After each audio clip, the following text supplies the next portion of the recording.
Nous arrivons au dernier jour de cette méditation qui nous prépare à entrer de plein pied et de plein cœur dans cette journée mondiale des pauvres que le pape François a demandé de vivre dans l'Église universelle.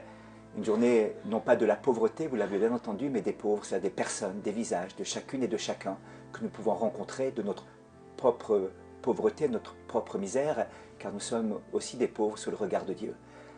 J'aimerais commencer cette méditation avec l'histoire d'un chanteur qui vient de décéder, le chanteur Lou Reed, qui avait beaucoup souffert.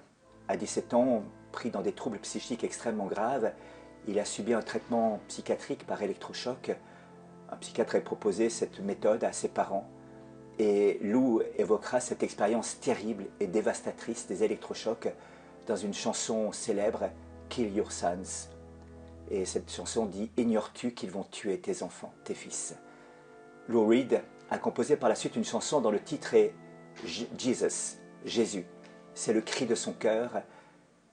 Et je vous lis un petit passage de cette chanson. « Jésus, aide-moi à trouver ma place, aide-moi dans ma faiblesse, parce que je tombe en disgrâce. » Ces paroles du chanteur rejoignent justement celles du psalmiste qui a servi de base à ce thème de cette journée mondiale des pauvres dans le psaume 33, 34 selon les traditions de la Bible. Elles sont celles de tous les hommes et de toutes les femmes qui peinent et qui souffrent. Je cherche le Seigneur, il me répond. De toutes mes frayeurs, il me délivre. Qui regarde vers lui resplendira sans ombre ni trouble au visage. Un pauvre cri, le Seigneur entend. Il le sauve de toutes ses angoisses. Goûtez et voyez, le Seigneur est bon. Heureux qui trouve en lui son refuge.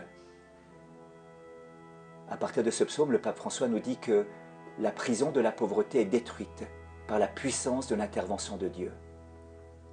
Un autre psaume dit « Tu vois ma misère et tu sais ma détresse. Devant moi, tu as ouvert un passage. » Voilà l'extraordinaire, voilà l'inouï. Dieu vient, lorsque les murs se dressent sur nos routes, faire une brèche, ouvrir une route, un chemin, pour pouvoir traverser ces épreuves. Et le pape François nous exhorte alors, demandons la grâce de ne pas fermer les yeux face à Dieu qui nous regarde et devant le prochain qui nous interpelle. Et bien voilà la dernière parole que j'aimerais vous laisser pour cette journée mondiale des pauvres, de demander à Dieu vraiment de faire des brèches là où se trouvent des murs, d'ouvrir des chemins là où se trouvent des obstacles, de créer des ponts là où se trouvent des précipices. Et demandons cette grâce au Seigneur, car sans lui nous ne pouvons rien faire. Seigneur, toi seul sauve. Toi qui as donné ta vie pour moi, apprends-moi aujourd'hui à m'engager pour les autres, là où tu m'envoies. Fais de moi l'instrument de ton amour. Amen.